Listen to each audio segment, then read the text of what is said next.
The rain hammered down on Blackwood Cemetery like God himself was weeping. Thunder cracked across the November sky, shaking the ancient oak trees that stood sentinel over rows of weathered headstones. Most people had the good sense to stay indoors on a night like this, but Cole Brennan wasn't most people. He'd been riding for 16 hours straight, pushing his Harley through 3 states, trying to outrun demons that lived in his head. The kind of demons that didn't care about rain or thunder, or the fact that a man needed sleep. At 47 years old, Cole had learned that some ghosts never stopped chasing you. You just got better at staying ahead of them. The cemetery appeared out of nowhere, its iron gates hanging open like a mouth frozen mid-scream. Cole wasn't sure why he pulled over. Maybe it was the lightning illuminating the crooked headstones. Maybe it was exhaustion finally catching up to him. Or maybe it was something else entirely, something he couldn't explain even if he tried. He killed the engine and sat there in the rain, water streaming down his leather jacket, plastering his gray-streaked hair to his skull. The silence after the roar of the motorcycle was deafening. Just the rain and the thunder and the sound of his own breathing. Cole had been a member of the Iron Wolves Motorcycle Club for 23 years. He'd seen things that would make most people lose sleep for the rest of their lives. He'd done things he wasn't proud of, made choices that kept him awake at night, staring at the ceiling and wondering if redemption was even possible for someone like him. But tonight, sitting outside this forgotten cemetery in the middle of nowhere, Cole felt something he hadn't felt in years. A pull, urgent and undeniable, telling him to get off his bike and walk through those gates. "You're losing it, old man," he muttered to himself. But his feet were already moving, carrying him through the entrance and into the maze of graves. The cemetery was old, really old. Some of the headstones dated back to the 1800s, their inscriptions worn smooth by time and weather. Cole walked between them, his boots squelching in the mud, rain streaming down his face. He didn't know what he was looking for, didn't know why he was here. Then he saw it. At first, he thought it was just a pile of wet clothes someone had abandoned. But as lightning flashed across the sky, illuminating the graveyard in stark white light, Cole's heart stopped. It was a child. A little girl, maybe 6 or 7 years old, curled up on top of a grave like it was a bed. Her small body was soaked through, her clothes plastered to her skin. She wasn't moving. "Jesus Christ," Cole breathed, breaking into a run. He fell to his knees beside her, his hands shaking as he reached out to touch her shoulder. She was cold, so cold that fear shot through him like electricity. "Hey," he said, his voice rough. "Hey, kid, wake up." Nothing. No response. No movement. Cole's training kicked in. 23 years in the club meant he knew basic first aid. He pressed 2 fingers to her neck, searching for a pulse, and nearly collapsed with relief when he found it. Weak, but there. She was alive. "Come on, sweetheart," he said, gathering her into his arms. She weighed almost nothing, just a tiny bundle of wet clothes and cold skin. I got you now." The little girl didn't wake up, didn't respond at all. Her head lolled against his chest as Cole stood, cradling her carefully. Her face was pale, lips tinged with blue. Hypothermia. She'd been out here too long. Cole's mind raced. The nearest hospital was probably 40 miles away. His bike had saddlebags, but nothing that could warm a hypothermic child. He needed to get her dry and warm, and he needed to do it now. There was a small groundskeeper's shed near the entrance to the cemetery. Cole had noticed it on his way in. It wasn't much, but it was shelter. It would have to do. He carried the girl through the rain, moving as fast as he dared, trying to shield her body with his own. The shed door was locked, but Cole had been breaking locks since he was 14 years old. It took him less than 30 seconds. Inside, the shed smelled like old wood and fertilizer, but it was dry. Cole set the girl down gently on the floor and immediately shrugged off his leather jacket. It was wet on the outside, but still warm from his body heat on the inside. He wrapped it around her small frame, then pulled off his own flannel shirt, leaving him in just a black t-shirt. The shirt was damp but warmer than what she was wearing. He carefully began removing her soaked clothes, trying not to think about how wrong this looked, focusing only on the fact that she would die if he didn't warm her up. Her clothes told a story that made Cole's blood boil. Torn jeans, a threadbare t-shirt with cartoon characters faded beyond recognition, shoes so worn he could see her socks through the holes. This child had been neglected long before she'd ended up sleeping on a grave in a thunderstorm. Once he had her dressed in his shirt, which hung down past her knees like a dress, Cole wrapped her in his jacket again and pulled her into his lap. He rubbed her arms and back, trying to generate warmth through friction. His own body heat would help. Skin-to-skin contact was the best way to treat hypothermia, but there were limits to what he could do without crossing lines he refused to cross. "Come on, kid," he murmured, continuing to rub her arms. "Wake up for me. Come on." Minutes ticked by. 5, 10, 15. Cole kept talking to her, kept trying to warm her up, kept praying to a God he wasn't sure he believed in anymore. Then she stirred. It was just a small movement, a flutter of her eyelids, but it was enough to make Cole's heart leap. "That's it," he encouraged. "Come on back. You're safe now. I got you." Her eyes opened slowly, unfocused and confused. They were gray, the color of storm clouds, and they stared up at Cole without recognition or fear, just exhaustion. "Hey there," Cole said softly, giving her what he hoped was a reassuring smile. "My name's Cole. You're safe, okay? Can you tell me your name?" The little girl blinked at him. Her lips moved, but no sound came out. "It's okay," Cole said quickly. "Don't try to talk if you can't. Just nod if you can hear me, all right?" She nodded, just barely. "Good, that's real good. Can you tell me your name? Or just nod if you remember it." Another nod, stronger this time. Then, in a voice so quiet, Cole almost missed it, she whispered, "Zoe." "Zoe," Cole repeated, his chest tightening. "That's a pretty name." "Hi, Zoe. Like I said, I'm Cole. You were sleeping in the cemetery and you got real cold. Do you remember that?" Zoe's eyes filled with tears. She nodded again. "Do you remember how you got there? Who brought you?" A single tear rolled down her pale cheek. "I walked," she whispered. "I wanted to be with Mama." Cole felt like someone had punched him in the stomach. He looked at Zoe, really looked at her, and saw the kind of grief that should never exist in eyes so young. "Your Mama," he said carefully. "Is she in the cemetery?" Zoe nodded, her small body beginning to shake with sobs. "She's buried there. She died, and I don't want to be alone anymore." Cole pulled her closer, letting her cry against his chest while his own eyes burned with tears he refused to let fall. This child had walked to a cemetery in a thunderstorm to sleep on her mother's grave because she'd rather die than face another day alone. What kind of world let that happen to a 6-year-old girl? "Zoe," Cole said when her sobs had quieted to hiccups. "Where's your daddy? Or other family? Who's supposed to be taking care of you?" Zoe was quiet for a long moment. Then, in that tiny voice that broke Cole's heart into a million pieces, she said, "Uncle Kenny. But he's mean. He hits me when I cry about Mama. He said I had to stop being a baby. Said if I didn't stop crying, he'd give me something to really cry about." Cole's hands clenched into fists. He forced himself to breathe, to stay calm, to not let his rage show. This child needed comfort, not more fear. "Did Uncle Kenny know you left tonight?" Zoe shook her head. "He was sleeping. He drinks the bottles that smell bad, and then he sleeps real hard. I snuck out. I just wanted to be with Mama. I thought if I slept on her grave, maybe I could dream about her. Maybe she could tell me what to do." "And did you? Dream about her?" "No," Zoe whispered. "I just got cold. Really, really cold. And then I couldn't wake up anymore." She'd been dying. This 6-year-old child had been freezing to death on her mother's grave, and something, fate or God or pure dumb luck, had put Cole in exactly the right place at exactly the right time to save her. "Zoe, listen to me," Cole said, making sure she was looking at him. "I'm going to help you, okay? I'm going to make sure you're safe. But I need to know something. Is Uncle Kenny your legal guardian? Did your Mama make him responsible for you before she died?" Zoe shrugged, a heartbreaking gesture of a child who'd learned too young that adults didn't always explain things to kids. "I don't know what legal means. Uncle Kenny said he had to take me because there was nobody else. He said I was a burden. That's a bad thing, right? A burden?" "No, sweetheart," Cole said, his voice tight with emotion. "You're not a burden. You're a little girl who deserves to be loved and taken care of. And any adult who makes you feel like you're a burden is wrong. You hear me? Wrong." Zoe stared at him with those gray storm cloud eyes, and Cole saw something flicker there. Hope, maybe.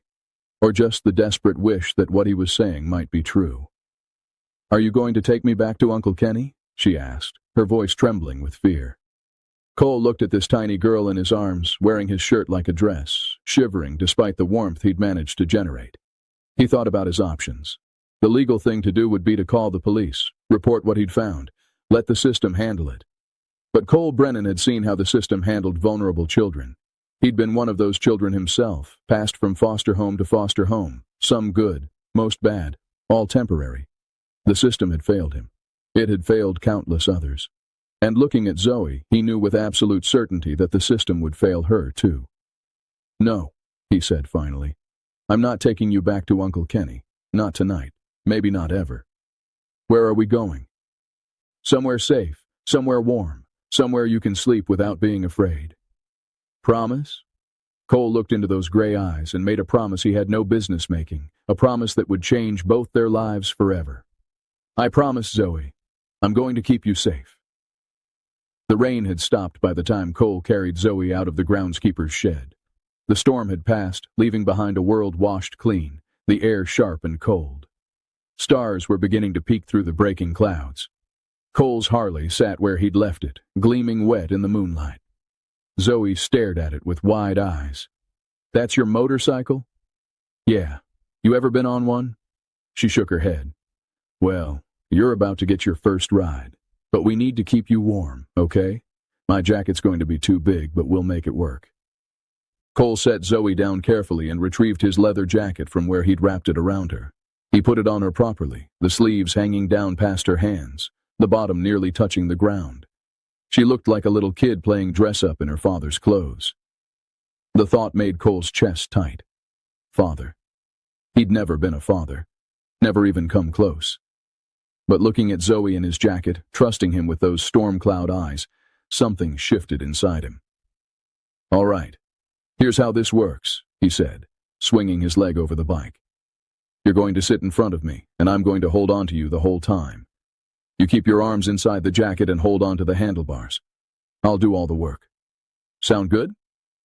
Zoe nodded, and Cole lifted her onto the bike, settling her between his arms. She was so small she barely took up any space. He could feel her trembling. Whether from cold or fear, he wasn't sure. "You ever been scared on a motorcycle? You just tap my arm, okay? I'll pull over. And Zoe..." He waited until she looked back at him. "I'm not going to let anything happen to you, I promise." She nodded again, and Cole started the engine. The Harley roared to life, and Zoe jumped, but Cole's arm tightened around her waist, holding her secure. He eased the bike forward, moving slowly, giving her time to adjust to the feeling. As they pulled out of the cemetery, Cole glanced back one last time at the maze of headstones. Somewhere in there was Zoe's mother's grave, the place this little girl had been willing to die just to feel close to the woman she'd lost. "We'll come back," he said, though he wasn't sure Zoe could hear him over the engine. "When you're ready, we'll come back, and you can tell me about your mama." He felt Zoe's small hand reach up and grab onto his arm, holding tight.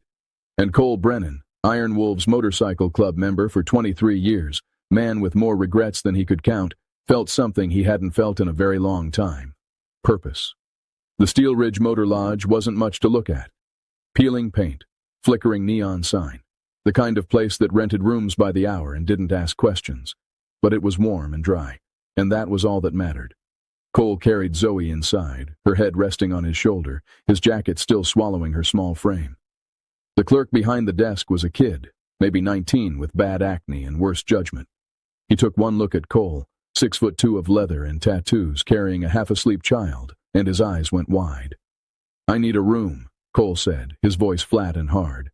"2 beds, clean sheets, and if you even think about calling the cops before I explain, you're going to regret it."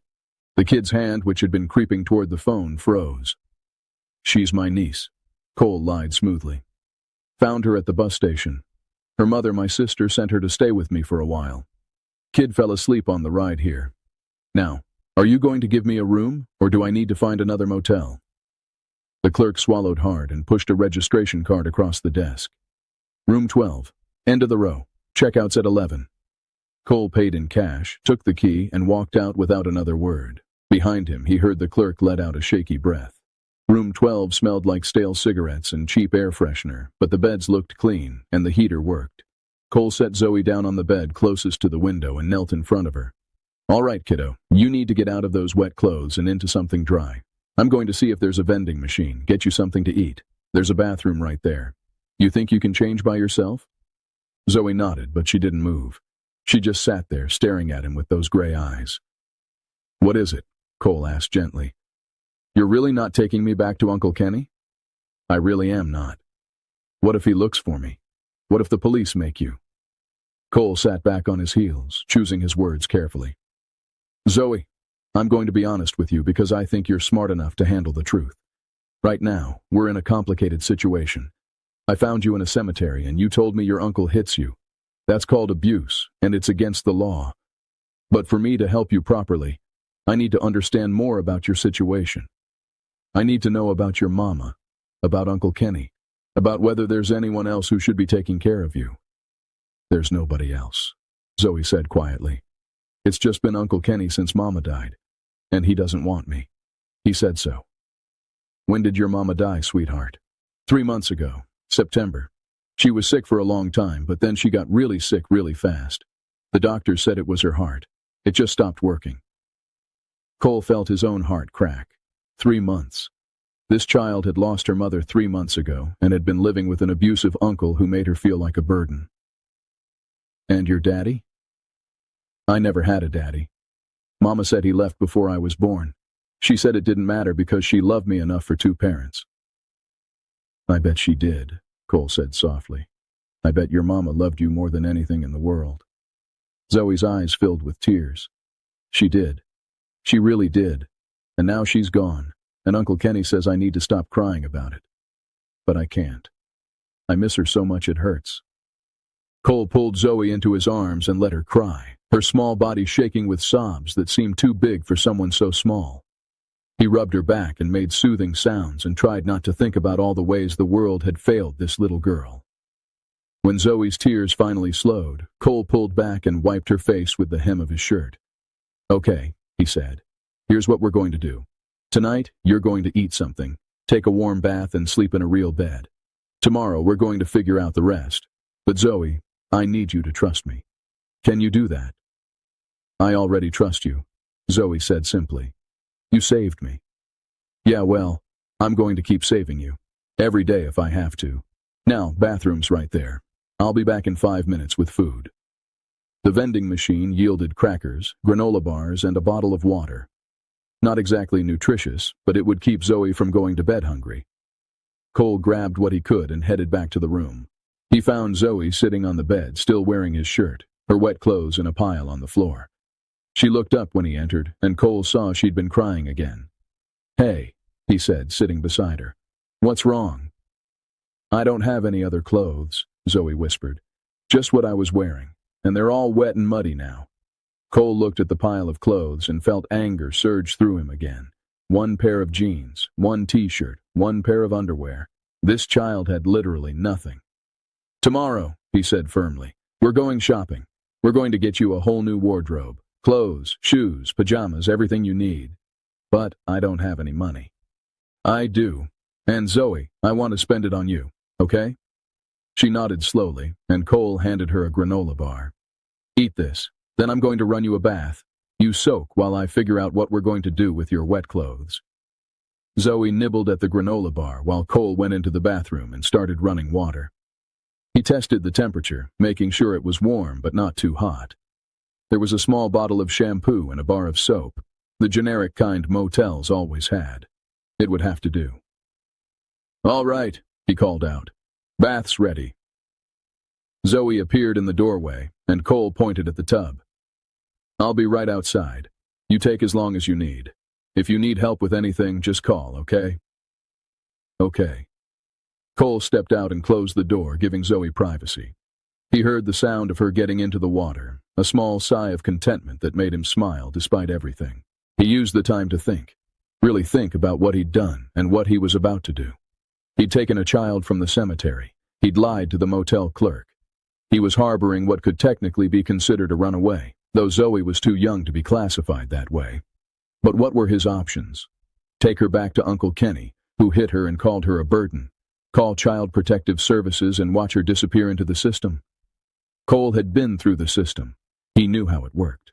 Zoe would be shuffled from foster home to foster home, always temporary, never truly wanted. No. Cole might not know what the right answer was, but he knew what the wrong answer was. And the wrong answer was abandoning this little girl when she'd already been abandoned by everyone who was supposed to love her. His phone buzzed in his pocket. Cole pulled it out and saw a text from Travis, his club president. "Where the hell are you? You were supposed to check in yesterday." Cole stared at the message. The Iron Wolves, his brothers, his family for 23 years. They'd be worried about him, Travis especially. The man had saved Cole's life more times than he could count. But how could he explain this? How could he tell them he'd found a 6-year-old girl sleeping on a grave and decided to take her instead of calling the authorities?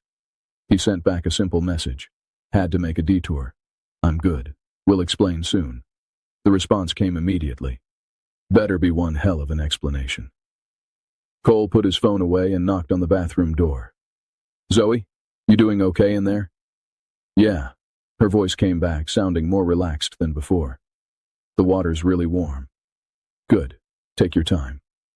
20 minutes later, Zoe emerged from the bathroom wrapped in a towel, her hair dripping wet. She looked like a different child. The dirt and grime washed away, revealing skin that was pale but healthy. Her gray eyes seemed brighter, more alert. "Feel better?" Cole asked. "Lots better, but I still don't have clothes." Cole had anticipated this problem. "You're going to wear my shirt again tonight. Tomorrow, first thing, we're buying you real clothes. For now, this works as pajamas. Deal?" "Deal." Cole helped her into his flannel shirt, rolling up the sleeves so her hands could peek out. Then he tucked her into the bed closest to the window, pulling the covers up to her chin. "Comfortable?" Zoe nodded, but her eyes were already heavy with exhaustion. "Cole?" "Yes, sweetheart?" "Thank you for finding me. For not leaving me there." Cole felt his throat tighten. "I'm glad I found you too, Zoe. Now get some sleep. I'll be right here all night. If you need anything, you just call out, okay?" "Okay." Within minutes, Zoe was asleep, her breathing deep and even. Cole sat in the chair by the window, watching her sleep, and wondered what the hell he was going to do next. Morning came too quickly. Cole hadn't slept much, maybe an hour or two in the chair, his mind too busy racing through possibilities and problems. Zoe woke up around 7, blinking sleepily at the unfamiliar room before her eyes found Cole and relaxed. "Morning," he said.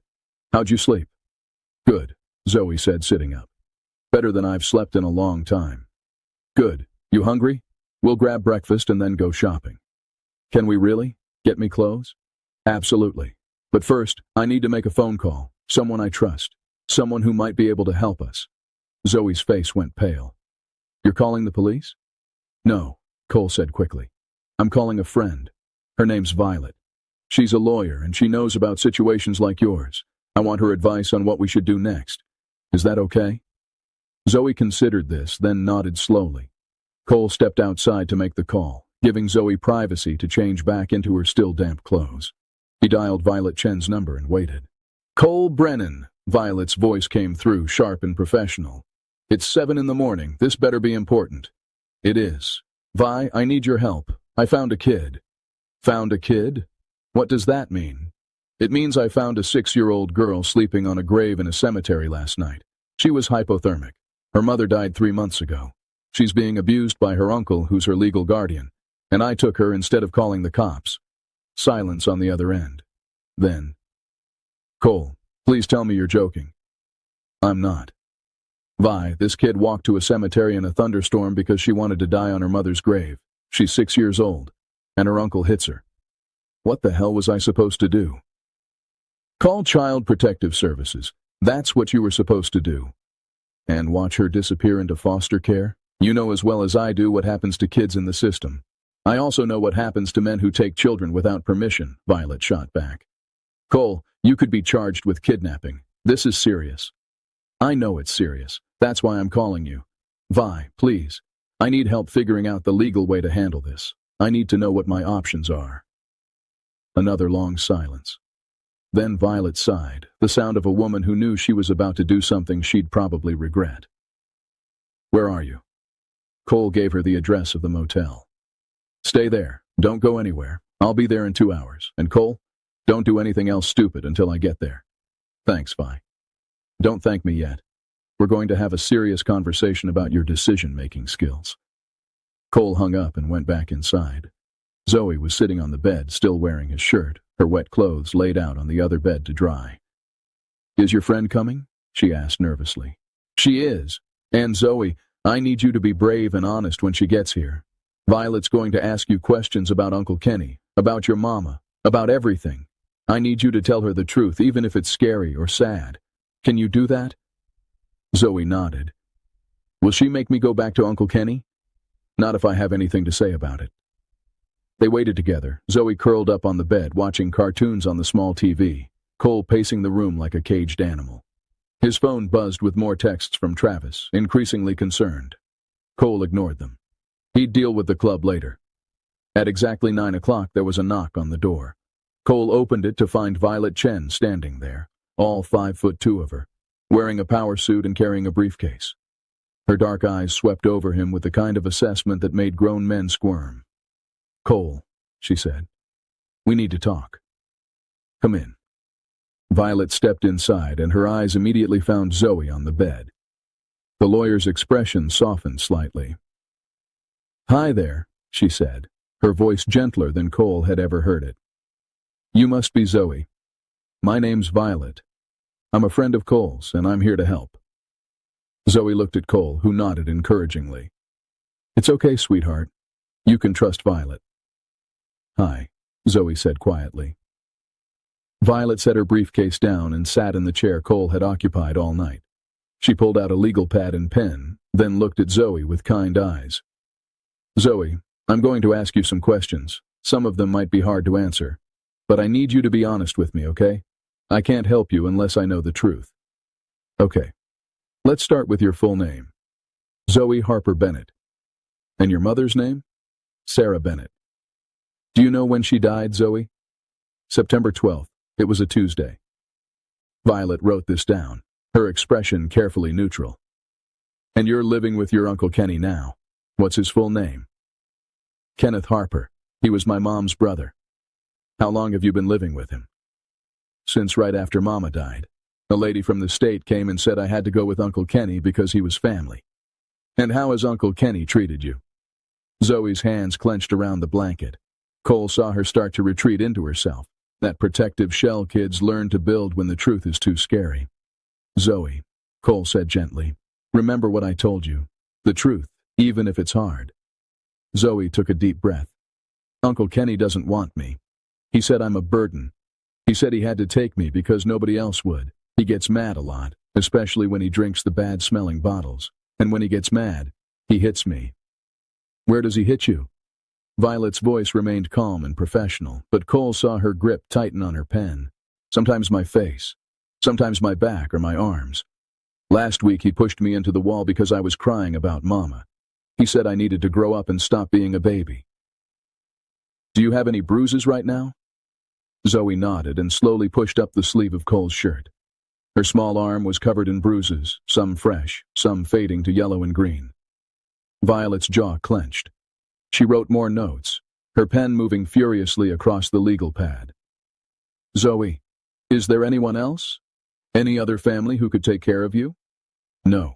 Mama said it was just us. She didn't have any other family except Uncle Kenny, and my dad left before I was born." "Okay." Violet set down her pen and looked at Zoe with sympathy. "Thank you for being honest with me. That was very brave. Now, I need to talk to Cole for a minute. Do you think you could wait in the bathroom? Maybe wash your face, brush your teeth with one of those little kits the motel provides." Zoe looked uncertain, but Cole nodded. "It's okay. We'll just be a few minutes." Once Zoe was in the bathroom with the door closed, Violet turned to Cole with an expression that could freeze hell. "Do you have any idea how much trouble you're in?" she hissed. "I know. You took a child from a cemetery without notifying authorities. That's kidnapping, Cole. You could go to prison. I couldn't leave her there, Vi. She was dying. Then you should have called 911, gotten her to a hospital, let the system handle it. The system would have sent her right back to Kenny Harper. You know it. I know it. And within a month, that little girl would be dead, or she'd try dying on her mother's grave again. And next time, there might not be anyone to find her." Violet closed her eyes and pinched the bridge of her nose. "This is a mess. Can you help us or not?" "Us?" Violet's eyes snapped open. "Cole, you can't keep her. That's not how this works. Then how does it work? Tell me the legal way to make sure Zoe is safe and never has to go back to a man who beats her." Violet was quiet for a long moment. Then she sighed again, that same defeated sound. We report the abuse. I make an emergency call to Child Protective Services. They investigate Kenny Harper. With Zoe's testimony and those bruises, they'll remove her from his custody immediately. And then what? She goes into foster care? Probably, unless there's another family member who's suitable. She said there isn't. Then yes, foster care. Cole, I know you have issues with the system, but sometimes it's the only option. Cole thought about Zoe sleeping on that grave, willing to freeze to death just to be close to her mother. He thought about her trusting him with those storm cloud eyes. He thought about the promise he'd made.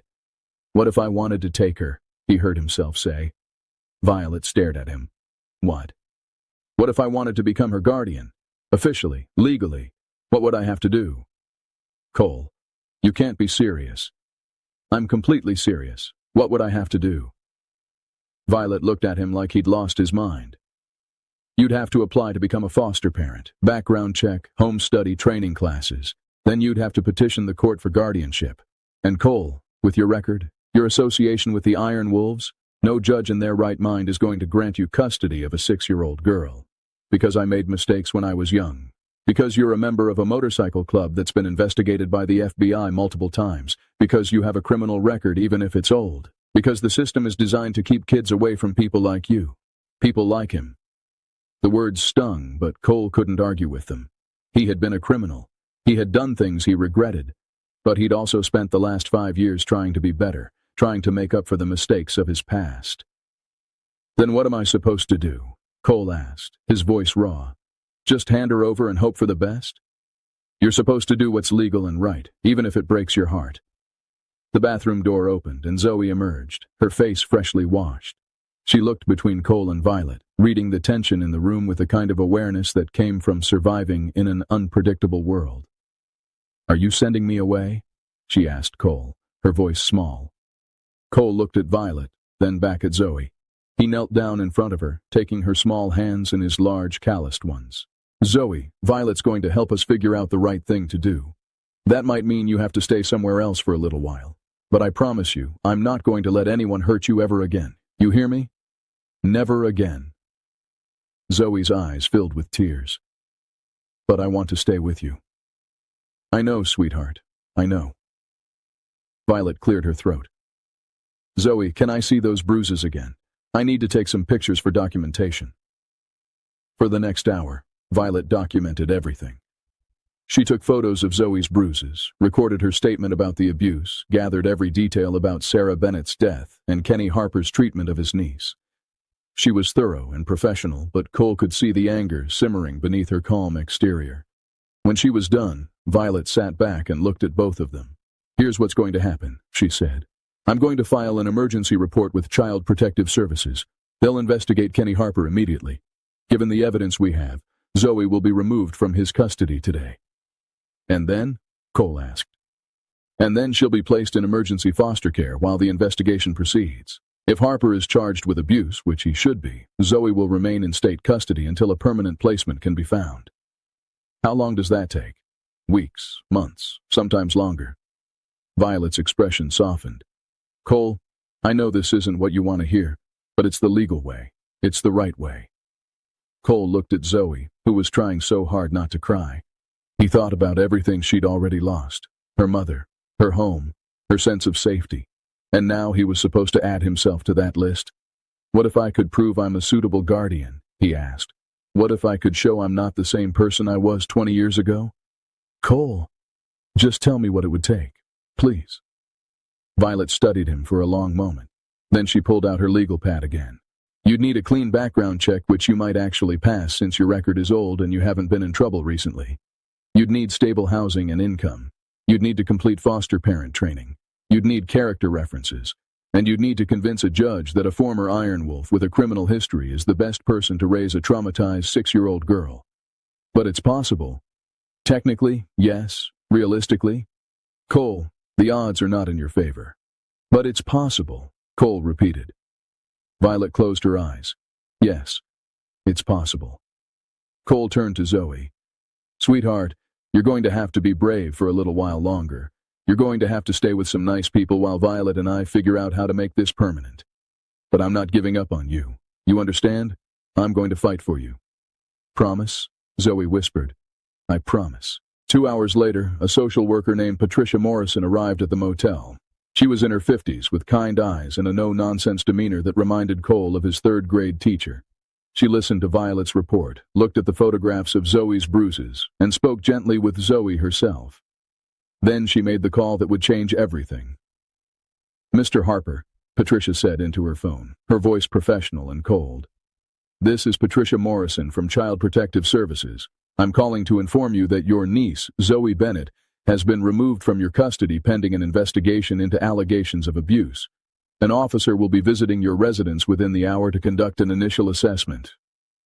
Cole couldn't hear Kenny Harper's response, but he saw Patricia's expression harden. "Mr. Harper, you can cooperate with the investigation, or you can be charged with obstruction. The choice is yours. Zoe is safe and will remain in state custody until this matter is resolved." She hung up and turned to Zoe with a warm smile. "Zoe, my name is Patricia. I'm going to take you to a very nice house where a family is going to take care of you for a little while. They have a daughter about your age, and they're very excited to meet you." "Can Cole come?" Zoe asked, her voice trembling. "Not right now, but Cole can visit you and we'll make sure you can talk on the phone. Okay?" Zoe looked at Cole with those storm cloud eyes, and he saw the fear there, the abandonment, the certainty that she was being left behind again. Cole pulled her into his arms and held her tight. "Listen to me," he said fiercely. "This is temporary. Just temporary. I'm going to do everything Violet says I need to do. I'm going to jump through every hoop, fill out every form, take every class, and I'm going to bring you home. You hear me? I'm going to bring you home. You promise?"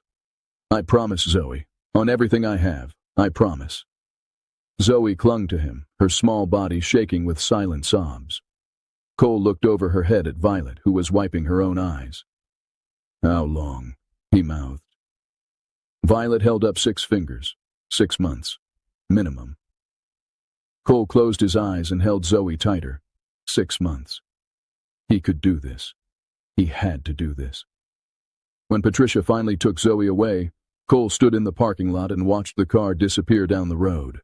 He felt like someone had reached into his chest and torn out his heart. Violet came to stand beside him. "Cole, you sure about this? Really sure?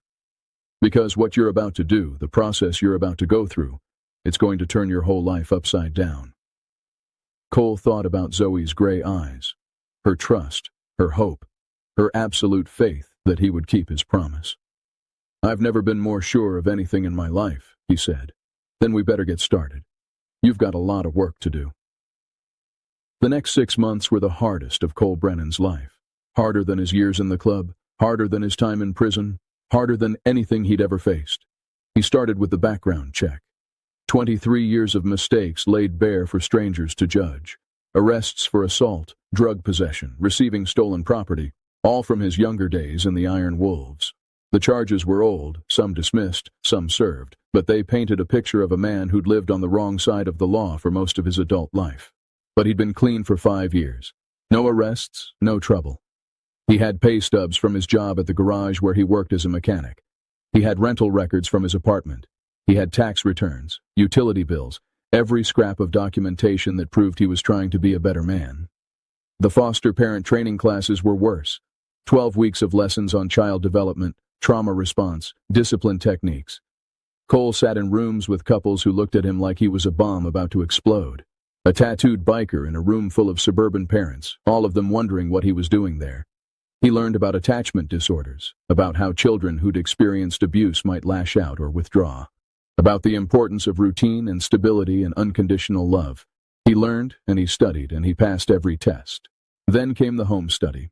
A social worker named Daniel Cho spent 6 hours examining Cole's apartment, asking invasive questions about his lifestyle, his support system, his plans for childcare. "Mr. Brennan," Daniel said, looking around the small 1-bedroom apartment. "Where would Zoe sleep?" "I'd give her the bedroom," Cole said. "I can sleep on the couch." "For how long? 6 months? A year? Indefinitely?" "However long it takes." Daniel wrote this down with an expression Cole couldn't read. "Tell me about the Iron Wolves Motorcycle Club." Cole had been expecting this question. He'd prepared for it. "I've been a member for 23 years, he said honestly. "It's been my family. but I've been distancing myself over the past few years. I still ride with them, still consider them brothers, but I'm not involved in any club business anymore." "Why the change?" Cole thought about how to answer this. "I got tired of being angry," he said finally. "Tired of waking up every day looking for a fight. I wanted to be better than I was. And then I found Zoe, and she gave me a reason to actually do it." Daniel studied him. "You understand that if you're granted custody, your association with the Iron Wolves could be seen as a negative influence?" "I understand. But my brothers, they're not what people think. Yeah, some of them have made mistakes. But they're also the ones who taught me about loyalty and family. They're the ones who had my back when nobody else did." "Would you be willing to leave the club if the court required it?" Cole's chest tightened. The Iron Wolves had been his life for over 2 decades. Travis, Bear, the other brothers, they'd saved him when he had nothing. Leaving them felt like cutting off a limb. But then he thought about Zoe, and the answer became clear. If that's what it takes to keep Zoe safe, then yes, I'd leave. Daniel wrote this down too, and Cole wondered if he'd just passed a test or failed one. The character references were easier. Violet provided a letter speaking to Cole's commitment to change. His boss at the garage wrote about his work ethic and reliability. Even Travis, the Iron Wolves president, wrote a letter explaining that Cole had been working to build a better life and deserved a chance to prove himself. But the hardest part, the part that nearly broke Cole, was the limited contact with Zoe. He was allowed to visit once a week for 2 hours, supervised by Patricia. He could call her twice a week for 15 minutes. That was it. For 6 months, that was all he got. The first visit nearly killed him. Zoe was staying with a foster family named the Montgomerys. They lived in a nice house in the suburbs with a yard and a dog and everything a kid could want. But when Cole walked in and saw Zoe sitting on the couch, something in her eyes had changed. She looked smaller somehow, more fragile, like she'd started to believe he wasn't coming back. "Hey, sweetheart," Cole said, kneeling in front of her. "I missed you." Zoe stared at him for a long moment. Then she threw herself into his arms and burst into tears. "I thought you forgot about me," she sobbed. "I thought you weren't really coming back." "Never," Cole said fiercely. "I will never forget about you, Zoe. I'm working hard, doing everything I need to do to bring you home. But you have to be patient with me, okay? Just a little while longer." "How long?" "A few more months. Maybe less if things go well. But I'm not giving up. I will never give up." They spent the 2 hours together doing a puzzle the Montgomerys had bought for Zoe. Patricia watched from across the room, taking notes, and Cole tried not to think about how every word, every gesture was being judged. When it was time to leave, Zoe clung to him again. "You promise you'll come back next week?" "I promise. And Zoe, I want you to know something. No matter what happens, no matter how long this takes, you're my girl, okay? You're mine, and I'm yours, and nothing's going to change that." Zoe nodded against his chest, and Cole forced himself to let go. The drive back to his apartment was agony. Cole made it 3 blocks before he had to pull over. He sat in his truck and cried like he hadn't cried since he was a child himself. Great heaving sobs that shook his whole body. He cried for Zoe, for everything she'd lost. He cried for himself, for the years he'd wasted being someone he hated. He cried for Sarah Bennett, a mother he'd never met who'd loved her daughter enough to make Zoe believe in goodness even after 3 months of hell with Kenny Harper. When the tears finally stopped, Cole wiped his face and started the truck again. He had work to do, classes to attend, forms to fill out, a life to build that was worthy of the little girl who trusted him. He wasn't going to let her down. The months crawled by. Cole completed his foster parent training and received his certification. He passed his background check, the old charges noted but not deemed disqualifying given the time elapsed. He aced his home study interview, and Daniel Cho submitted a recommendation for approval. Violet filed the petition for guardianship, and a court date was set. Through it all, Cole visited Zoe every week. He watched her slowly start to believe that he was really coming back, that this wasn't another abandonment. She told him about school, about her foster sister Hannah, about the dog named Biscuit who slept at the foot of her bed. "Hannah's nice," Zoe said during one visit. "Her parents are nice too. They make me breakfast and help me with homework." "That's good," Cole said, trying to ignore the stab of jealousy in his chest. "I'm glad they're taking care of you." "But they're not you," Zoe said quietly. "I want to be with you. Soon, sweetheart." soon.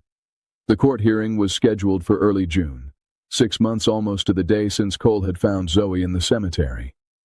Violet prepared him extensively, coaching him on what to say, how to present himself, what questions to expect. "The judge is going to ask about your past," Violet said. "Be honest, but emphasize how you've changed. Talk about your job, your stability, your commitment to Zoe. What if she says no? What if the judge doesn't think I'm good enough?" Violet's expression softened. "Then we appeal. We keep fighting. But Cole, I've seen your transformation over these past 6 months. I've seen how hard you've worked. I think we have a real chance." The night before the hearing, Cole couldn't sleep. He lay on his couch, staring at the ceiling, thinking about everything that led to this moment. A chance encounter in a cemetery, a little girl sleeping on her mother's grave, a split-second decision to take her instead of calling the police. He thought about the promise he'd made, the promise to keep Zoe safe, to never let her down, to fight for her no matter what. Tomorrow, he'd find out if promises meant anything in a courtroom. The courthouse was intimidating.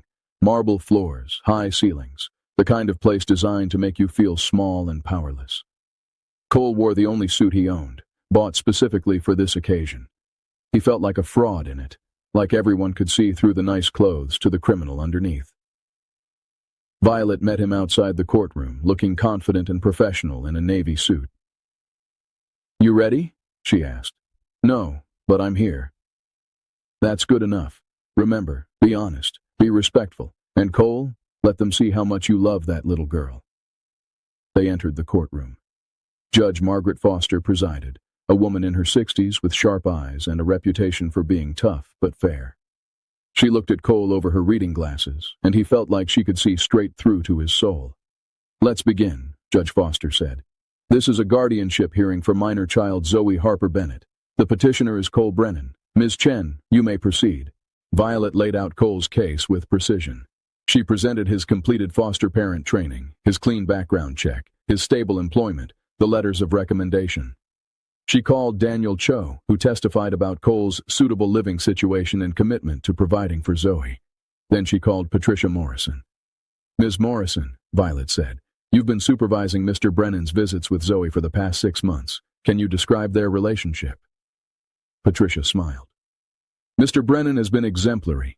He's never missed a visit, never been late to a phone call. I've watched him interact with Zoe, and it's clear he loves that child deeply. More importantly, Zoe has flourished under his attention. She's gone from a traumatized, withdrawn little girl to someone who smiles and laughs and believes she's worthy of love. And in your professional opinion, would placing Zoe with Mr. Brennan be in her best interest?" "Without question. I've been a social worker for 30 years. I've seen a lot of placements, both good and bad. What Mr. Brennan has with Zoe, that's real love, that's family, and that little girl needs family more than anything else in the world." Then it was the state's turn. The attorney representing Child Protective Services, a stern woman named Rachel Hughes, stood up. "Mr. Brennan," she said, her voice sharp, "you have a criminal record, multiple arrests, some convictions. Why should this court believe you're capable of providing a stable, safe environment for a child?" Cole took a deep breath. "You're right. I made mistakes when I was younger. I ran with a bad crowd, made bad choices. I hurt people, and I paid the price for that. But I've been clean for 5 years. I work an honest job. I pay my taxes. I go to therapy to deal with my anger issues. I'm not the same person I was 20 years ago. But you're still a member of the Iron Wolves Motorcycle Club, a club that's been investigated for racketeering, drug trafficking, and violent crimes. I've distanced myself from club activities. I still have friends in the club, but I'm not involved in anything illegal. Would you be willing to leave the club entirely?"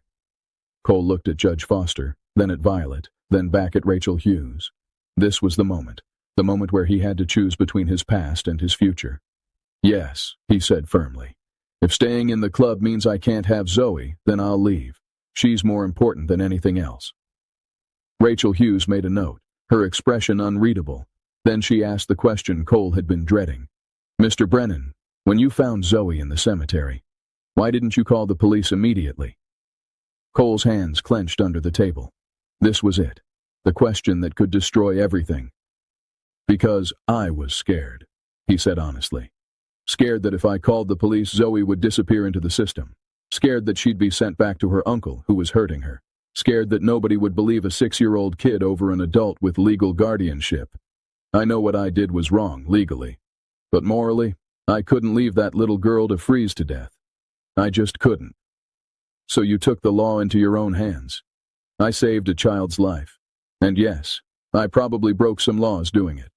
But I'd do it again in a heartbeat because Zoe is alive and safe and happy. That matters more than any law.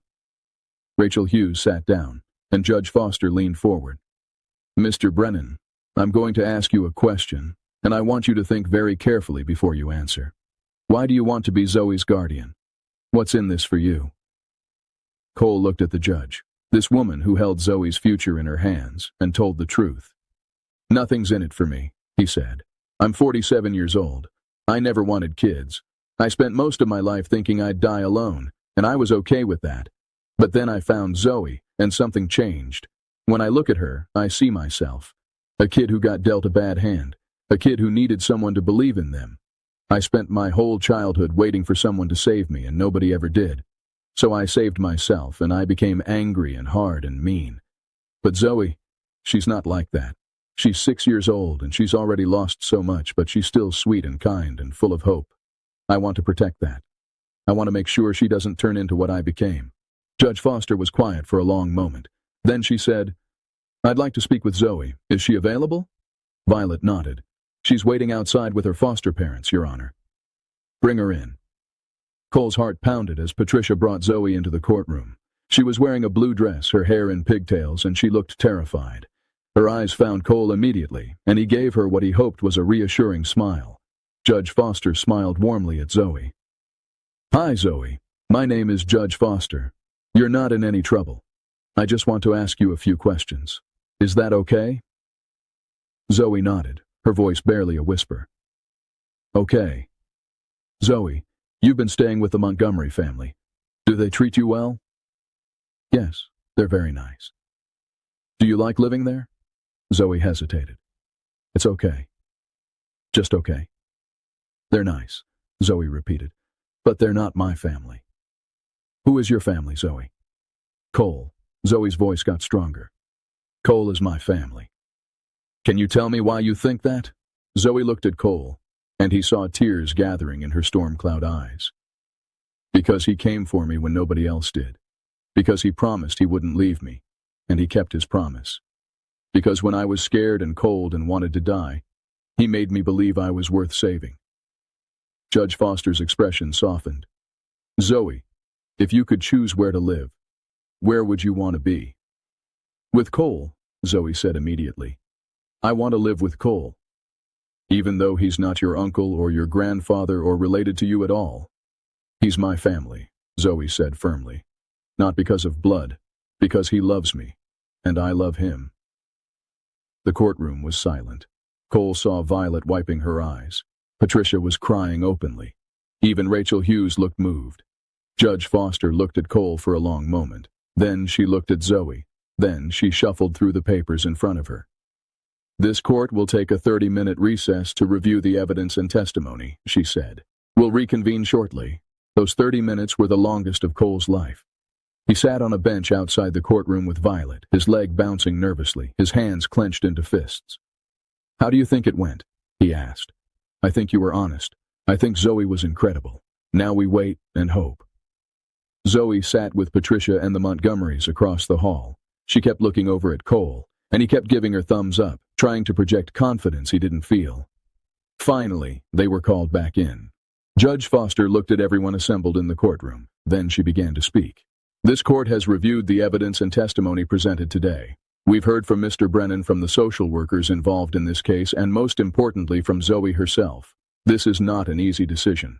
Mr. Brennan has a criminal history that would normally disqualify him from foster care or guardianship. His association with the Iron Wolves Motorcycle Club raises concerns about the environment he could provide for a child. Cole's heart sank. This was it.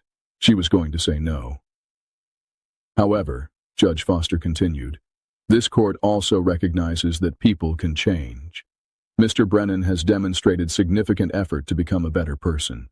He's completed all required training, passed all background checks, and shown consistent commitment to Zoe's well-being over the past 6 months. More importantly, We have the testimony of multiple professionals stating that Mr. Brennan's relationship with Zoe is healthy and beneficial. Judge Foster looked directly at Cole. Mr. Brennan, you took a risk when you found Zoe. You made a decision that could have landed you in prison, but you also saved a child's life, and in the months since, you've worked harder than most people would to prove you deserve a second chance. She picked up her gavel. It is the order of this court that Cole Brennan be granted temporary guardianship of Zoe Harper Bennett, with a 6-month review period. If at the end of 6 months, Mr. Brennan has maintained stable housing and employment, and Zoe continues to thrive in his care, this guardianship will be made permanent. The gavel came down. For a moment, Cole couldn't move, couldn't breathe, couldn't process what he'd just heard. He'd won. He'd actually won. However, Judge Foster said, and Cole's heart stopped again. There are conditions. Mr. Brennan, you will continue weekly check-ins with a social worker. You will attend parenting classes, and you will formally resign from the Iron Wolves Motorcycle Club within 30 days. Cole nodded, his throat too tight to speak. Do you agree to these terms? Yes, Your Honor, Cole managed. Thank you. Thank you so much. Judge Foster smiled slightly. Don't thank me. Thank Zoe for being brave enough to tell the truth. And Mr. Brennan? Don't make me regret this decision. I won't. I swear I won't. Court was adjourned. Violet grabbed Cole in a tight hug, both of them crying. Patricia was congratulating them. Rachel Hughes even shook Cole's hand, admitting that she was rooting for them despite having to argue against the petition. But Cole only had eyes for Zoe. She was standing across the courtroom, looking uncertain, like she didn't quite believe what had just happened. Cole walked over and knelt in front of her. You ready to come home, sweetheart? Zoe's face crumpled, and she threw herself into his arms, sobbing. Really? I can really come home? Really.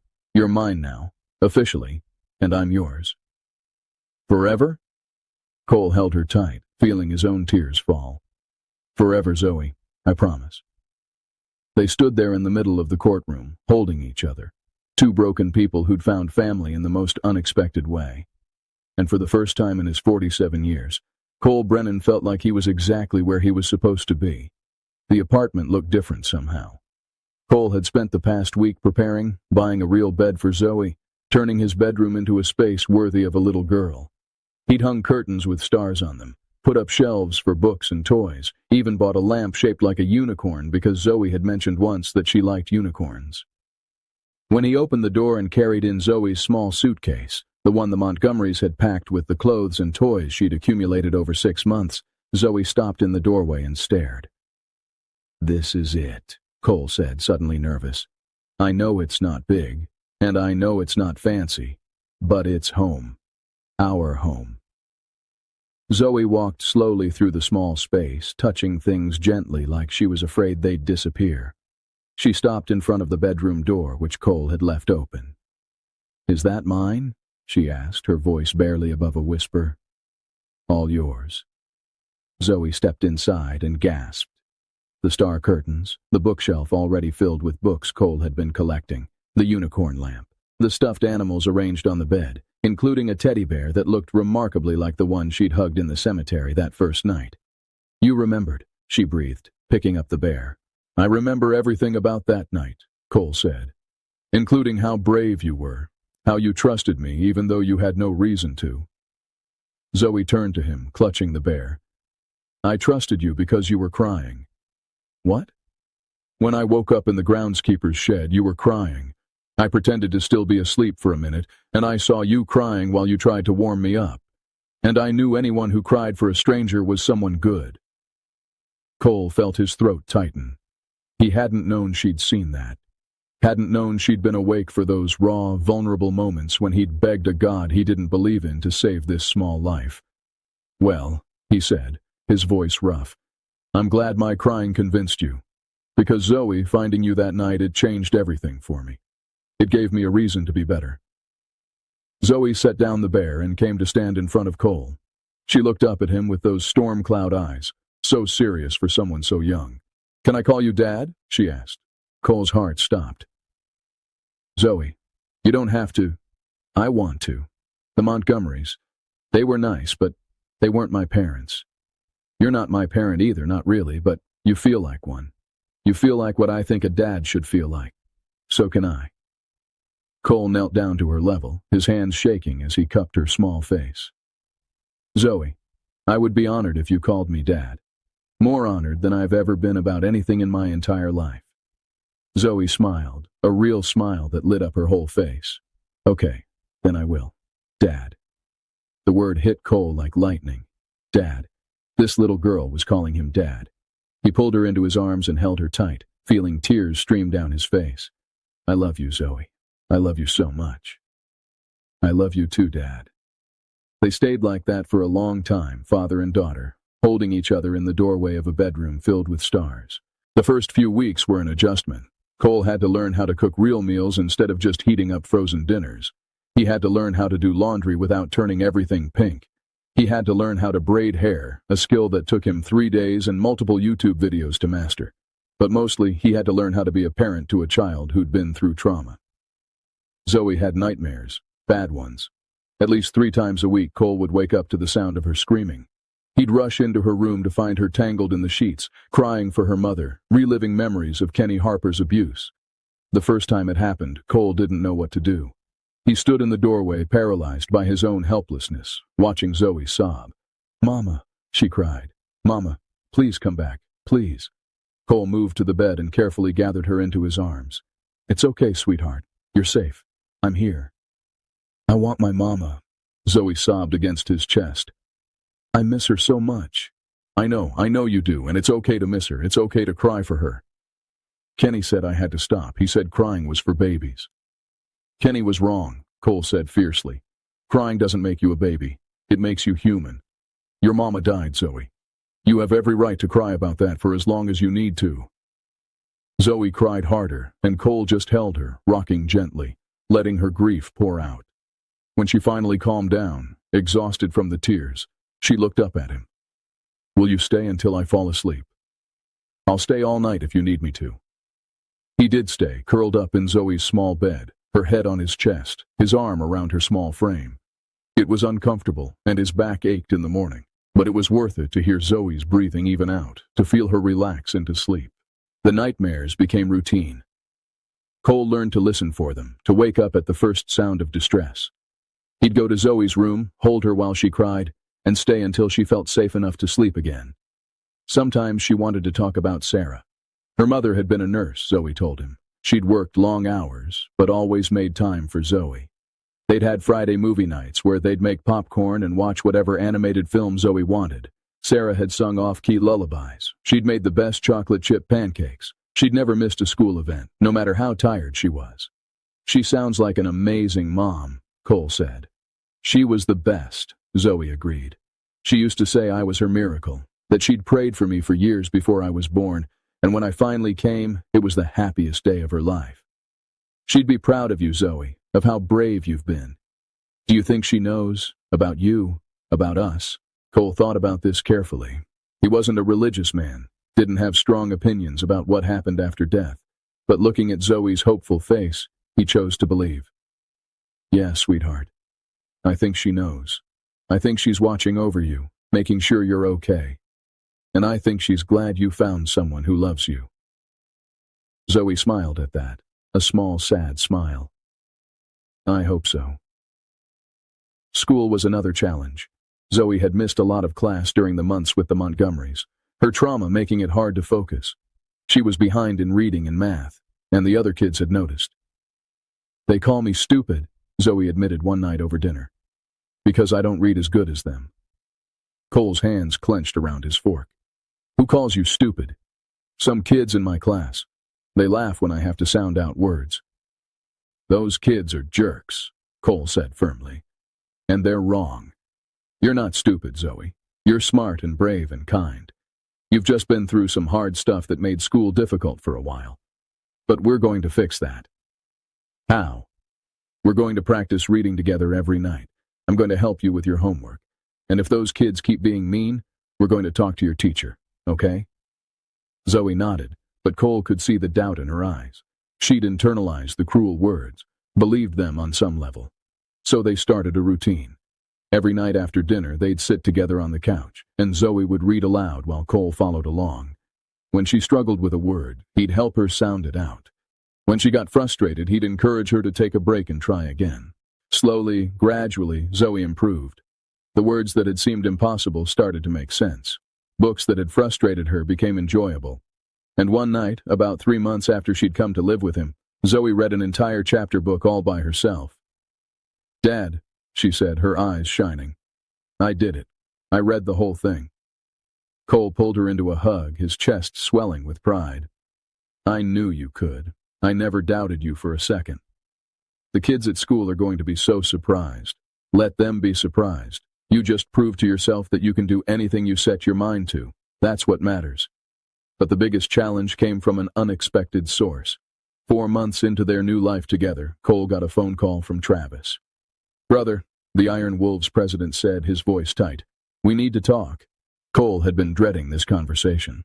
He'd already submitted his formal resignation from the club, a letter that had been one of the hardest things he'd ever written. But he hadn't talked to Travis directly, hadn't explained why he was walking away from 23 years of brotherhood. "Yeah," Cole said. "I know. When?" "Tonight. Clubhouse, 7 o'clock. Travis, I can't leave Zoe alone. Bring her. I want to meet this kid who's making you give up everything." Cole's stomach tightened, but he agreed. Maybe it was time for his two worlds to collide. The Iron Wolves clubhouse was on the outskirts of town, a sprawling building that had been home to the club for decades. Cole pulled up on his Harley with Zoe sitting in front of him and immediately saw a dozen motorcycles parked outside. "Dad," Zoe said nervously, "are these your friends?" "They used to be," Cole said. "Now I'm not sure what they are." He helped Zoe off the bike and took her hand, feeling her small fingers grip his tightly.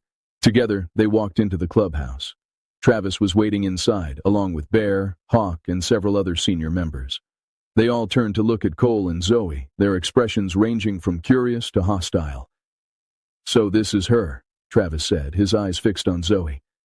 "This is the kid worth more than your brothers." "Travis, don't," Cole warned. But Travis ignored him. He walked over to Zoe and crouched down to her level. "Hi there, I'm Travis. I've known your dad for a very long time. Mind telling me what makes you so special?" Zoe shrank back against Cole's leg, intimidated by the large man with the scarred face and cold eyes. "Leave her alone," Cole said, his voice hard. "She's 6 years old, Travis. Whatever you've got to say it to me." Travis stood up, his expression dark. "You're really doing this? Really walking away from the club? I have to. The judge made it a condition of guardianship. So you're choosing her over us, over everything we've built together. I'm choosing to be a father. That doesn't mean I don't care about you guys." "It means exactly that," Travis shot back. "You're family, Cole. We've been through hell together. We've bled together. And now you're walking away because some judge told you to? I'm walking away because I want to give Zoe the life she deserves. A life that doesn't involve being around a motorcycle club that's under FBI investigation." The room went silent. Cole had said the quiet part loud, the truth they all knew but never acknowledged. "You think we're going to hurt her?" Bear asked, his voice wounded. "You really think that?" Cole looked at these men who'd been his brothers for over 2 decades. They'd saved his life, taught him loyalty, given him purpose when he had none. But they'd also introduced him to violence and crime, and a life that had nearly destroyed him. "No," Cole said honestly.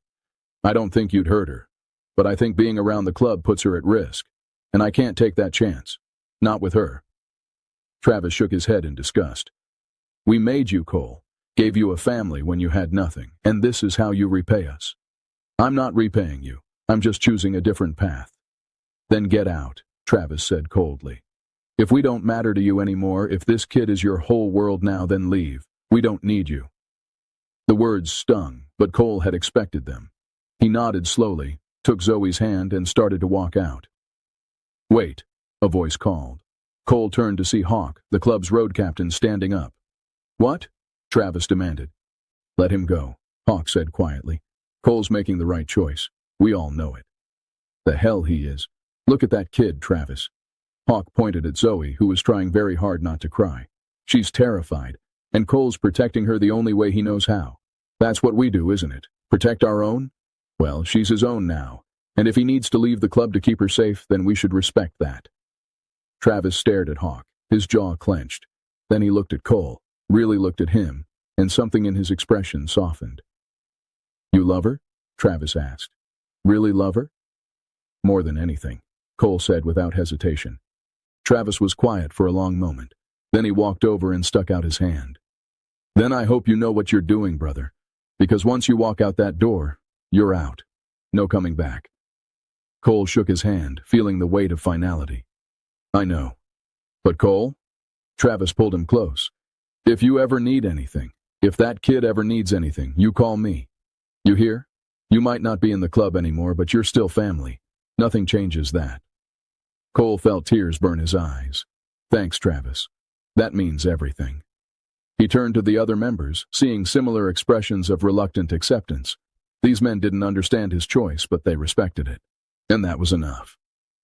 Cole and Zoe walked out of the clubhouse together. Behind them, 23 years of history closed like a door. Ahead of them, an uncertain future stretched out, full of possibility. "Dad," Zoe said as they climbed back onto the bike, "are you sad about leaving your friends?" "Yeah, sweetheart. I am, but I'm also happy." "Why?" "Because I've got you, and you're worth more than anything I left behind." Zoe wrapped her arms around his waist and held on tight as they rode away from the clubhouse, away from Cole's past, toward the life they were building together. The 6-month review hearing came faster than Cole expected. Judge Foster reviewed the reports from his social worker, who noted that Cole had attended every parenting class, maintained stable employment, and provided a loving, secure environment for Zoe. Zoe's teacher submitted a letter noting her improved academic performance and social adjustment. She'd made friends, caught up on her reading, and showed none of the behavioral issues common in traumatized children. Patricia Morrison testified again, this time with even more enthusiasm. "Your Honor," Patricia said, "I've been checking in with Mr. Brennan and Zoe weekly for 6 months. What I've witnessed is nothing short of remarkable. Cole has become the father Zoe needed. He's patient with her nightmares, supportive of her education, and completely devoted to her well-being. And Zoe has blossomed. She's happy, healthy, and thriving." Judge Foster asked Zoe how she felt about living with Cole. "He's the best dad ever," Zoe said simply. "He makes me breakfast every morning, helps me with homework, and lets me stay up late on Fridays to watch movies. He never yells at me or hits me. He just loves me, and I love him." Judge Foster smiled. "That's all I needed to hear." She made the guardianship permanent, granting Cole full legal custody of Zoe. No more check-ins, no more supervision, just a father and daughter, officially recognized as family. Cole and Zoe celebrated that night with ice cream and a movie. As they sat on the couch, Zoe curled up against Cole's side. He felt a peace he'd never known before. "Dad," Zoe said during a commercial break, "do you ever think about that night? In the cemetery?" "All the time, sweetheart. Why?" "Because I think about it too. I think about how cold I was, how much I wanted everything to stop hurting. And then you found me. It was like magic." "Not magic," Cole said. "Just luck or fate. Or maybe your mama looking out for you." "I like to think it was Mama," Zoe said. "I like to think she sent you to save me." "Maybe she did. Do you think we could go back sometime, to the cemetery? I want to tell Mama about you, about us. I think she'd want to know." Cole kissed the top of Zoe's head. "We can go whenever you're ready." They went the following weekend. It had been exactly 1 year since Cole had found Zoe on that stormy November night. The cemetery looked different in daylight, peaceful and well-kept, the trees dressed in autumn colors. Zoe led Cole through the maze of headstones until they reached one near the back. Sarah Bennett, the marker read. Beloved mother and friend, gone too soon. Zoe knelt in front of the grave and put her hand on the cold stone. "Hi, Mama," she said softly. "I brought someone to meet you. This is Cole. He's my dad now. He found me that night I came to sleep on your grave. I was so cold and sad, and I just wanted to be with you. But Cole saved me. He kept me warm and safe, and he promised he'd take care of me forever." Cole knelt beside Zoe, his own hand joining hers on the headstone. "Ms. Bennett," he said, feeling slightly foolish but continuing anyway. "I know we never met, but I want you to know that I'm going to spend the rest of my life making sure Zoe is loved and protected. She talks about you all the time, about how amazing you were, how much you loved her. I can see that love in her, in the way she trusts and hopes and believes in goodness. You did that. You raised an incredible daughter, and I'm going to make sure she grows up knowing how lucky she was to have you." Zoe leaned against him, tears streaming down her face. "I miss you, Mama. I miss you so much, but I'm okay now. Cole takes care of me, and I think you'd really like him." They sat there for a long time, the three of them connected across the veil between life and death. Cole, Zoe, and the mother who'd raised such a beautiful soul. When they finally stood to leave, Zoe wiped her eyes and looked at the grave one more time. "I'll come back next month, Mama, and I'll tell you about school and my friends and everything that's happening. I love you." As they walked back to the bike, Zoe slipped her hand into Cole's. "Thank you for bringing me here," she said. "Thank you for sharing your mama with me. You would have liked her. I'm sure I would have. She raised you after all. That makes her pretty special in my book." Zoe smiled, and they rode home together, the ghosts of the past finally at peace. The years passed quickly. Zoe grew from a traumatized 6-year-old into a confident, happy child. She excelled in school, made close friends, and developed a passion for art that surprised both her and Cole. On her 10th birthday, Cole took her to an art supply store and told her to pick out anything she wanted. Zoe came home with canvas paints, brushes, and enough supplies to stock a small studio. "I want to paint Mama," she explained. "I want to remember what she looked like. The memories are starting to fade, and it scares me." "Do you have any photos?" "Just one, from when I was 4. But it's enough." Zoe spent weeks working on the painting, laboring over every detail. When she finally showed it to Cole, he felt tears spring to his eyes. Sarah Bennett smiled out from the canvas, her arm around a younger Zoe, love radiating from every brushstroke. "It's beautiful, sweetheart," Cole said. "Your mama would have loved it." "I hope so. I hope wherever she is, she knows I haven't forgotten her." "She knows. I promise you, she knows." They hung the painting in the living room, where they could see it every day, a reminder of where they'd come from and the love that had brought them together. When Zoe turned 12, she asked Cole about her biological father. "Why did he leave?" she asked over dinner one night. "Did he not want me?" Cole set down his fork carefully. "I don't know the whole story, Zoe. Your mama never told me. But I do know this. Whatever his reasons were, they were his failure, not yours. You are wanted. You are loved. And any man who walked away from you missed out on knowing an incredible person." "But don't you wonder about where I came from?" "I know where you came from. You came from your mama's love. That's all that matters." "Do you think I should try to find him?" Cole thought about this carefully. "That's your choice, Zoe. If you want to look for him someday, I'll support you. But I need you to understand something. No matter what you find out about your biological father, it doesn't change what we have. I'm your dad. That's not because of biology, it's because we chose each other." Zoe was quiet for a moment. Then she said, "I don't think I want to look for him. Not right now, anyway. Maybe when I'm older. But Dad." "Yeah, sweetheart? Thank you for choosing me." Cole's throat tightened. "Thank you for choosing me back." When Zoe started high school, Cole attended every parent-teacher conference, every school play, every art show. He was the dad standing in the back, taking pictures, beaming with pride. He learned to braid hair for dance recitals, sew buttons on costume pieces, help with algebra homework, even though he'd barely graduated high school himself. He watched Zoe grow into a young woman who was kind, creative, and fiercely independent. She made friends easily, stood up for classmates being bullied, and volunteered at an animal shelter on weekends. "Where did you come from?" Cole asked her once, half joking. "How did I get so lucky to have you?" "You found me," Zoe said simply. "That night in the cemetery you found me, and you decided I was worth saving." "You were always worth saving, Zoe. I just got to be the one who did it." On Zoe's 18th birthday, Cole gave her a leather-bound journal. Inside the front cover, he'd written a letter. "Dear Zoe, 18 years ago, you came into this world, and your mama's life was never the same. 12 years ago, you came into my life, and I was never the same. You were 6 years old, freezing on your mother's grave, convinced you weren't worth loving. I was 47, convinced I'd die alone and undeserving of redemption. We were both wrong. You taught me what it means to be a father, not just the practical stuff, the cooking and cleaning and homework help, though I learned all that too. You taught me patience. You taught me unconditional love. You taught me that people can change. That mistakes don't define you. That family is what you make it. I want you to know something, Zoe. Finding you that night, that wasn't luck. That was fate. The universe putting me exactly where I needed to be at exactly the right moment. Because you needed saving, and I needed someone to save.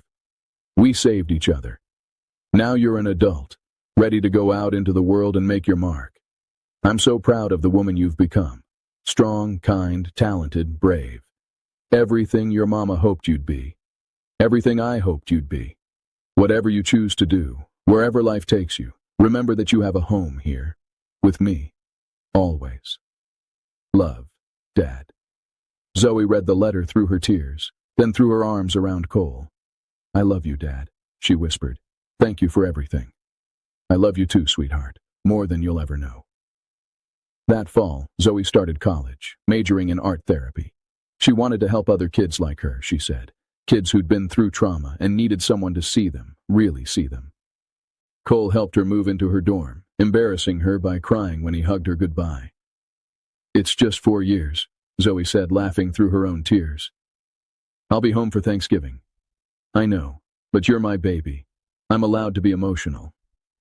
I'm 18, Dad, not exactly a baby anymore. You'll always be my baby. Zoe hugged him again, holding on tight. I'm going to make you proud. You already have, Zoe. Every single day. Cole drove home to his empty apartment and sat on the couch, staring at the painting of Sarah and Zoe. The house felt too quiet without Zoe's music, her laughter, her constant energy filling the space. His phone buzzed. A text from Zoe. Miss you already. Love you, Dad. Cole smiled and texted back. Love you too, sweetheart. Call me tomorrow. He sat there for a long time, thinking about the journey that had brought him here. A broken man finding a broken child. 2 people saving each other in a cemetery on a stormy night. Travis had been right. The club had made Cole who he was, but Zoe had made him who he wanted to be. And that, Cole thought, was the difference between a life lived for yourself and a life lived for someone else. The next morning, Cole woke up to his phone ringing. Unknown number. He answered warily. Is this Cole Brennan? A woman's voice asked. Who's asking? My name is Jennifer Ross. I'm a journalist with the Chronicle. I'm writing a story about the foster care system and heard about your case, about how you found your daughter in a cemetery. I was hoping I could interview you. Cole's first instinct was to hang up. He didn't want attention, didn't want strangers picking apart the most meaningful relationship of his life. But then he thought about all the other kids out there, the ones sleeping in cars or on benches or in cemeteries, convinced nobody cared whether they lived or died. Okay, he said, but I'm only doing this if it helps kids like Zoe, if it shows people that the system needs to change. That's exactly why I'm writing this story, Jennifer said. The article came out 2 months later. It was titled The Biker and the Graveyard Child, and it told the whole story. Cole finding Zoe, the fight for guardianship, the years building a life together. The article went viral. Within a week, Cole's phone was ringing off the hook. News stations wanted interviews, magazines wanted features. A producer in Hollywood called about buying the rights to their story. Cole declined most of it, but he did a few interviews, always with the same message.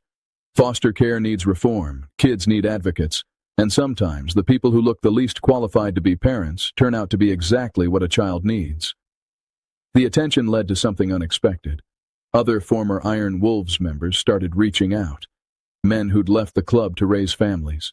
Men who'd found purpose in being fathers despite their rough pasts. Travis himself called. You started something, brother, he said. Half our guys are talking about becoming foster parents now. Who knew your sob story would be so inspiring? Cole laughed. Yeah, who knew? Seriously though, Cole, I'm proud of you. You made the right choice. Thanks, Travis. That means a lot. When Zoe came home for Thanksgiving, she brought a friend, a girl named Mara, who'd aged out of foster care with nowhere to go for the holidays. I hope it's okay, Zoe said nervously. Mara didn't have anywhere else to go, and I told her we'd have plenty of food. Cole looked at Mara, saw the wariness in her eyes, the defensive posture of someone who'd learned not to trust easily. Of course it's okay, he said. We always have room for one more. Over Thanksgiving dinner, Mara slowly relaxed. She told them about her experience in the system, how she'd bounced between 17 foster homes before aging out at 18. 17? Cole repeated, horrified. Yeah, nobody wanted to keep me. I was too angry, too broken. At least that's what they said. You're not broken, Cole said firmly. The system's broken, not you. Mara looked at him with eyes that had seen too much. How do you know?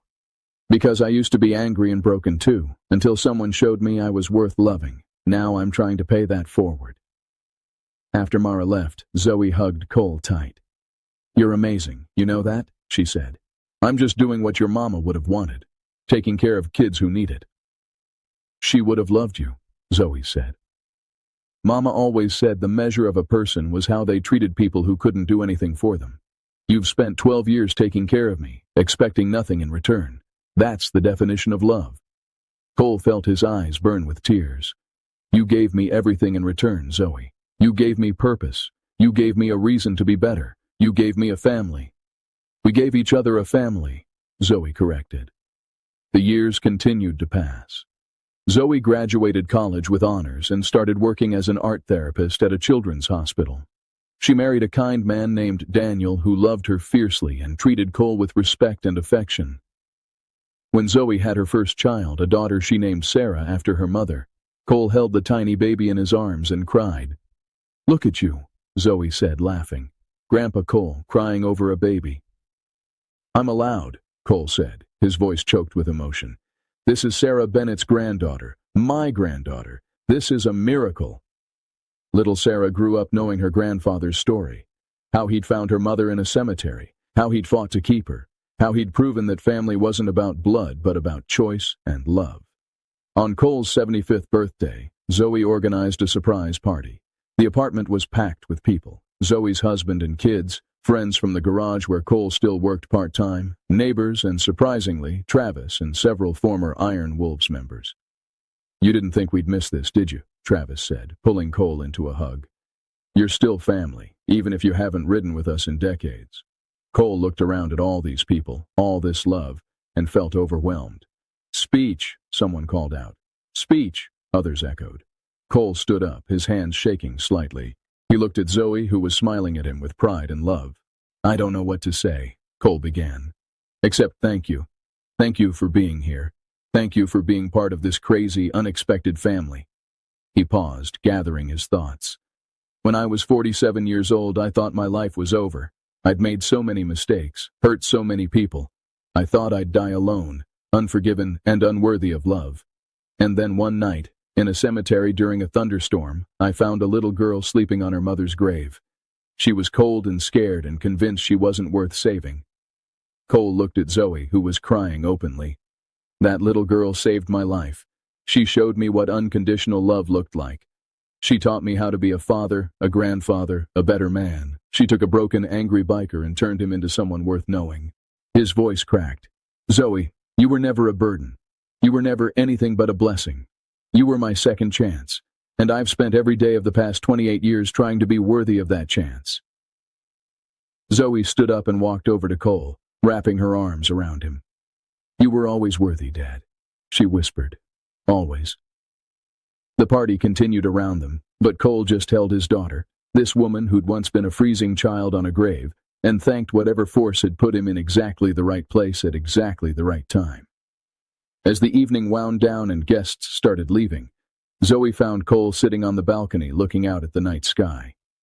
You okay, Dad? She asked, sitting beside him. Yes, sweetheart, just thinking. About what?